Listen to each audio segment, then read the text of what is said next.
Hey guys, how you doing? My name is Echo. Welcome back today to a Minecraft Console Edition Title Update 46 Future Feature Preview. You seemed to fully enjoy last week's video where we focused on the shulker. If you did miss that video, check it out down below. Now after reading your comments, you guys wanted me to focus on tipped arrows. Good, because I absolutely love this feature.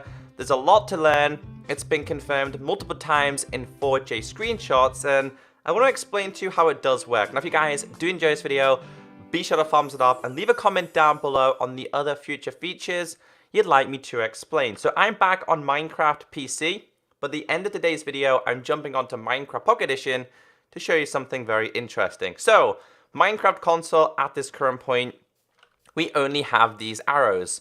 Where, of course, crafting it is with a flint. You need, of course, a stick and a feather, and the outcome is just ordinary arrows. After today's video, once I teach you about the tipped arrows, you're not really going to be using them that much. So, the only problem about this, guys, on Minecraft PC and probably on Minecraft Console Edition, getting tipped arrows probably isn't something you get for a very long time in your world, unless it's an old world that you're going in, and I'll explain why. Now, tipped arrows were introduced in 1.9, but they also introduced the Spectral arrow. Now, the Spectral arrow is something I fully enjoy. Basically, guys, it will outline a mob. So, for example, if I'm underground and I've hit this pig with a Spectral arrow, you can still see the outline of him. Nobody knows if these are going to be introduced in the update. Correct me if I'm wrong, but I don't think we've seen a screenshot just yet. And basically, let me just hit this pig and show you how it works. So as you guys can see, this pig is hit. Now, as he runs away, if I was to hide behind, say, this wall, you guys can see we can still see him. I hope these do get introduced because they'll be great for mini games. As you guys can see, he's disappeared. And I think if I hit him now, he's probably going to die. Let's see. Yeah, he died. Okay, let's try and hit them over there. Come on. A little bit lower. There we go. We hit him. And as you guys can see, he's still outlined. And this is good for mobs. But again, I don't know if they've been confirmed. And crafting one of these is an ordinary arrow in the middle and just glowstone around the outside. Now, the other day we got a screenshot from 4J which showed them having their hotbar over an arrow and they were firing it. Now, I've come to the conclusion that I don't think Minecraft Console is going to get the dual wielding, which means that you have two hands like this. There's been no indication just yet, but as you guys can see here, I've got things in specific order. So as you guys can see in the first slot, I've got spectral arrows. So no matter what happens, when I fire a bow, it's always going to be the first item. However, if I switch it, it will then start to fire the arrow of swiftness. So let's just quickly go over to these sheep and show you exactly what I mean. So let's just hit you. Let's just hit... I'm terrible. Let's just hit you. You. And you. And as you guys can see, they've been hit with the potion of swiftness because that was in the first slot. So if I switch it with, for example, let's switch it with jump boost. So let's switch these with jump boost. I'm going to try and find myself another victim. Let's just find ourselves another pig. As you guys can see, they've now been hit with the jump boost potion, which means, well, they should be able to jump a little bit higher. So I think that's how Minecraft Console is going to work. Whatever item is first in the hotbar in terms of arrows, I think that's how it's going to work because we do not know. But anyway, on Minecraft PC Edition, if you guys wanted me to use the Spectral arrow, I'd hit F with this, meaning that I'm now using the Spectral arrow to fire. So this is classing me as using the Spectral arrow. So I kind of wanted to explain that to you as well because, of course, we don't really know if that's going to happen. We really just do not know. Okay, getting on to the main thing in today's video, which, of course, is the tipped arrows. Now, if I type in arrows, there's literally any type of tipped arrow for any type of potion. So tipped arrows are linked to potions, but you cannot obtain these until you go to the end. And what I mean is you need the lingering potion. So, for example, this is the lingering potion of swiftness. You need the lingering potion in the middle of your crafting table with 8 arrows around the outside, and the outcome will be this potion being the arrow of swiftness. As you guys can see, they're all inside of there. Now, I think it makes 8. I can't entirely remember how many it makes at a time. And actually, in fact, we could probably try this. Let's try this, because I've not really experienced this, and I don't want the chest. I want to see how many we can craft. So the lingering potion goes in the middle and the arrows go around the outside. So it makes 8 of the specific arrows. But as I explained to you guys, obtaining lingering potions can be a little bit tricky. And this is where the end comes into play. So I pretty much placed all the type of arrows in here. You've got the arrow of night vision, invisibility, jump boost, insta health, whatever potion there is an arrow for it. And it's linked to splash potions. It's not linked to normal potions. Now inside of here, I put some splash potion of strength, but we need to go to the end to do this. Now, I'm going to show you guys how it does work, but I'm going to show you exactly what I mean in the end anyway. So for example, say that we've been to the end, we need ourselves Dragon's Breath.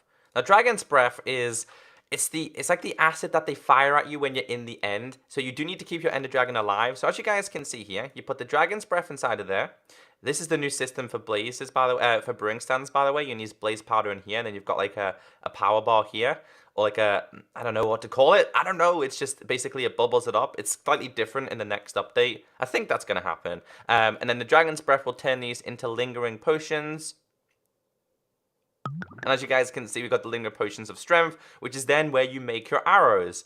But again, obtaining it takes a little bit of time. So if you're starting a brand new world, the tipped arrows will take a little bit of time. If you're starting it or carrying on in an older world, then perfect. It means that you can mess around with these as long as you haven't killed your Ender Dragon yet, but we can rebirth it anyway. So I'm just going to grab myself a couple of bottles.